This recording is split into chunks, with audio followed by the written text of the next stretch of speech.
security. One of the main requirements of the ISPS code is the need for a ship security plan. This is a document that states the detailed procedures for the prevention and response to security threats, including different procedures for different security levels.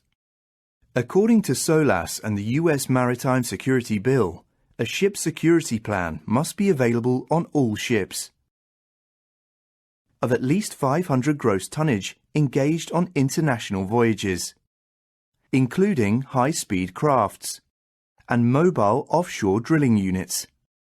The plan will include a list of restricted areas which are classed as spaces that are essential to the operation, control, or safety of the ship. Typical restricted areas are the bridge, the cargo control room, the engine control room, the engine room, and spaces with access to potable water tanks, pumps, or manifolds. Restricted areas may vary from ship to ship, and it is important to remember that their number and nature depends upon the current security level. This is set by the port state and indicates what security measures should be taken. There are 3 defined security levels used to communicate the extent of the threat present in a port. Security Level 1 is defined as normal risk. This means that minimum appropriate security measures must be maintained at all times. Security Level 2 is defined as increasing risk. This means that appropriate additional security measures must be maintained for a period of time as a result of the increasing risk of a security incident. Security Level 3 is defined as incident imminent. This means that further specific security measures must be maintained for a period of time when a security incident is probable or imminent, although it may not be possible to identify the specific target. Before entering a port, the ship security officer must communicate with the port to find out which security level is applicable. As a ship can never have a lower security level than the port facility, a declaration of security is needed when they are at different security levels. Often in the form of a checklist, the declaration of security is an agreement reached between a ship and either a port facility or another ship with which it interfaces. It specifies the security measures that each will implement and is checked by the ship security officer in cooperation with the local port facility security officer.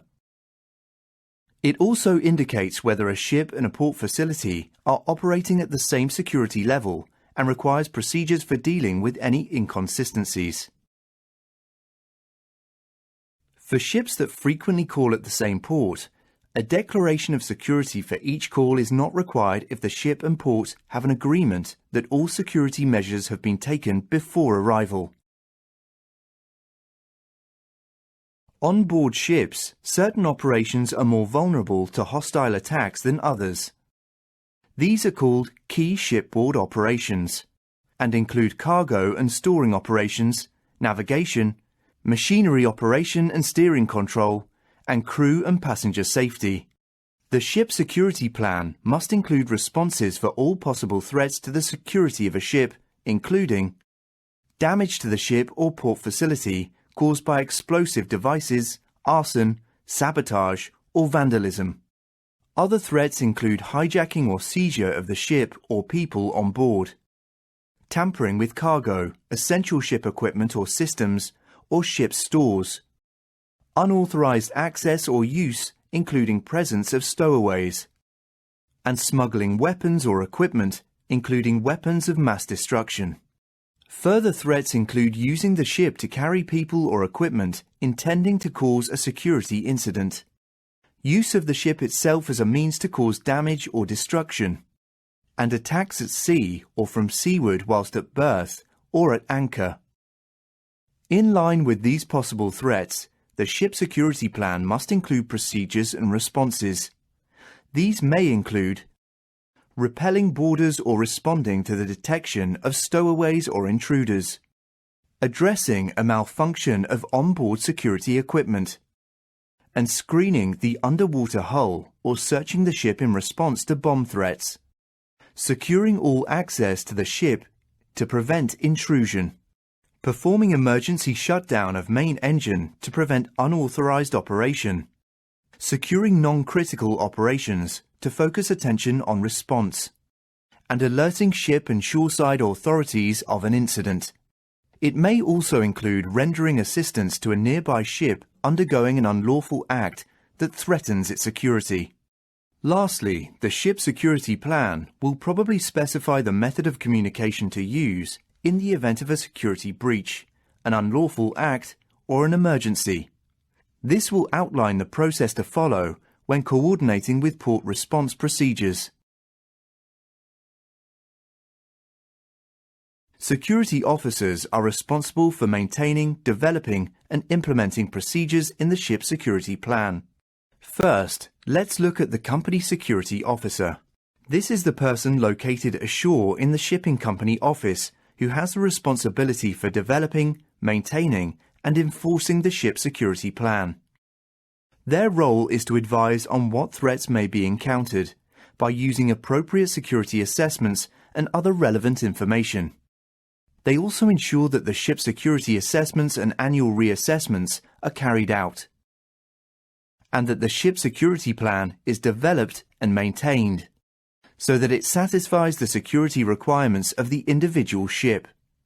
If sister ship or fleet security plans are used, they ensure the plan reflects the ship's specific information accurately. It is also the responsibility of the company security officer to strengthen security awareness and vigilance, whilst ensuring adequate training for the personnel responsible for the security of the ship. They coordinate with the ship security officer and designated representative of the waterfront facility to ensure there is consistency between security and safety requirements. Lastly, they make sure that any alternative or equivalent arrangements approved for a particular ship or group of ships are implemented and maintained. It is left to each company to establish their own policy when it comes to giving a person the role of ship security officer. The role itself includes responsibility for the security of the ship, including the implementation, maintenance, and supervision of the ship security plan. Their duties include performing regular security inspections of the ship, proposing modifications to the ship security plan, and enhancing security awareness and vigilance on board, ensuring that adequate training has been provided to ship's personnel. The ship security officer will also ensure that all equipment associated with the security of the ship is properly operated, tested, calibrated, and maintained. They will also review and complete a declaration of security checklist when required. The last officer to consider is the port facility security officer. This is the person appointed ashore who has the responsibility for the development, implementation, revision, and maintenance of the port facility security plan. Responsible for liaising with the ship and company security officers, as well as local authorities, the port facility security officer is the facility equivalent of the ship security officer.